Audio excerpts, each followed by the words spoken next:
bwana, mchezaji wa zamani wa timu ya taifa ya Tanzania Taifa Stars pamoja na timu ya Young Africans ambaye pia amehudumu katika nafasi tofauti serikalini ikiwemo nafasi ya ukurugenzi wa ufundi ambaye nafasi hiyo ameiachia mwaka jana na sasa hivi yuko pale bandarini. Sasa huyu anaitwa Ali Mayai Tembele, kama unavyoona hapo akiwa amefuatana na mchambuzi wa masuala ya kabumbu nchini Tanzania Dominic Salamba, na safari hii wamekuja hapa TFF kuja kurejesha fomu ambayo alichukua mwanzo ya kugombea uraisi wa shirikisho la mpira wa miguu Tanzania TFF. Ali Mayai ametokea nyumbani kwake baada ya kupata changamoto ya kufiwa na baba yake. Leo hii yuko hapa kurudisha fomu akiwa na mchambuzi wa masuala ya kabumbu nchini Tanzania Dominic Salamba. Bwana, hii ni Kishamba TV, tumsikie Salamba, tumsikie Ali Mayai, yeye anazungumza nini na Watanzania. Mwezi wa 6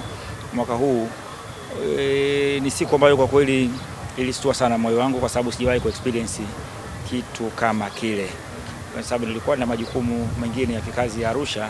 Majira ya saa 7 saa 8 mchana napigiwa simu Tabora, taarifa ambayo naipata ya baba yetu, mzee wetu kipenzi, mzee Moshe Ali Tembele napata ajali ya treni. Kwa kweli ni siku ambayo haikuwa siku nzuri, lakini kwa sababu sisi sote ni wanadamu, tumeumbwa, hicho ni Allah ndio anapanga kila kitu. Kwa hiyo hatuna wajibu kumshukuru Mwenyezi Mungu kwa kila kitu. Kwa hiyo nashukuru sana Mwenyezi Mungu, tukio lilikuwa salama na nilikuwa Tabora muda wote kipindi hicho mpaka jana ndo nimerejea kwa ajili ya shughuli nyingine za kawaida za kila siku. Asante sana. Na maisha yanaendelea. Mzee ametangulia na sisi sote tuko nyuma yake, sababu njia hiyo ni njia ya wote, tumeumbwa lazima tupite njia hiyo. Semwa na sasa imetimia kurudisha fomu leo. Hilo lilokuleta hapa? Ni kweli nimekuja hapa katika ofisi za shirikisho la mpira wa miguu TFF kama ambavyo unavyozungumza. Ni kweli bahati mbaya fomu mimi sikuwa nimechukua, nilichukuliwa na jamaa zangu kina Amri Kiemba, lakini leo kama unavyokumbuka kwa mujibu wa mwongozo, leo tarehe 20 ndio deadline ya kurejesha fomu. Sasa ndio nimetoka kuzirejesha na kuzikabidhi katika ofisi za shirikisho ili shughuli nyingine ziendelee. Wapo wagombea ambao walishakuwa na changamoto mbalimbali katika zoezi la uchukuaji na urejeshaji wa fomu. Labda kwako imekuwaje? Na swala la uidhinishaji. Changamoto ni sehemu ya maisha. Changamoto bila changamoto huwa hakuna maendeleo. Changamoto ndio huwa inapelekea kufanya mtu kufikiria, na hata wanadamu tumeumbwa hivyo, kwamba kama Mwenyezi Mungu asingetuumba kuwa na njaa, unajua tusingekuwa tunafikiria namna ya kutafuta chakula. Kwa hiyo hata katika hii ni moja kati ya kitu ambacho kwa sababu kikubwa hatuwezi kuzungumza, kwa sababu lazima kwanza tuonyeshe kwa mujibu wa miongozo turejeshe, alafu baada ya hapo mamlaka ndio itatoa taarifa rasmi, kwa sababu tumerejesha ndio yapata endorsement, lakini sasa nafikiri baada ya mamlaka ndio yenye mamlaka, kwa sababu sasa hivi unajua sio wakati wa nani kuzungumza. Yenye mamlaka ndio watatoa taarifa baada ya mchakato mwingine ukiwa unaendelea.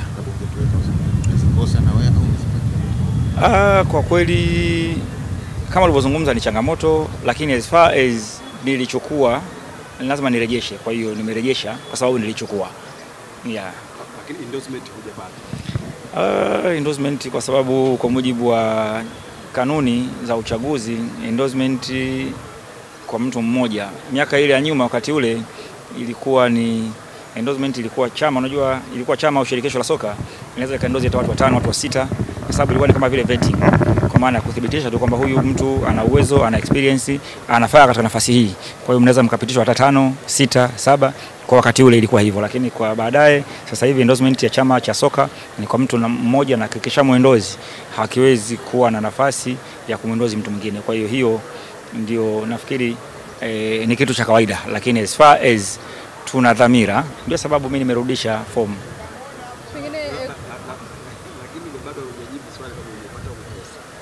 Sasa mamlaka ndio itatoa taarifa rasmi, kwa sababu ndio sababu kuna mwenyekiti wa kamati, kuna kamati ndio ina mamlaka ya kuzungumzia haya. Sisi tunatakiwa kucomply na kanuni. Na kwa kurejea uchaguzi uliopita, bila shaka kila kitu kimefanya kiwe sawa sawa. Kisha yale yaliyotokea kwenye uchaguzi uliopita yasitokee kwenye uchaguzi kwenye urudishaji wa fomu. Ni kawaida. Unajua, kadiri siku zinavyozidi kwenda huwa kanuni, sheria na taratibu huwa zinabadilika kutokana na mahitaji ya kila wakati.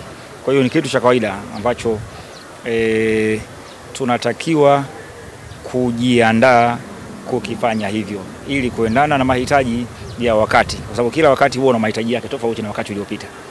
Kikubwa ni kujiandaa kikanuni na kisheria ili kuendana na mahitaji ya wakati. Na umeridhishwa na mchakato mzima wa kuchukua na kurejesha?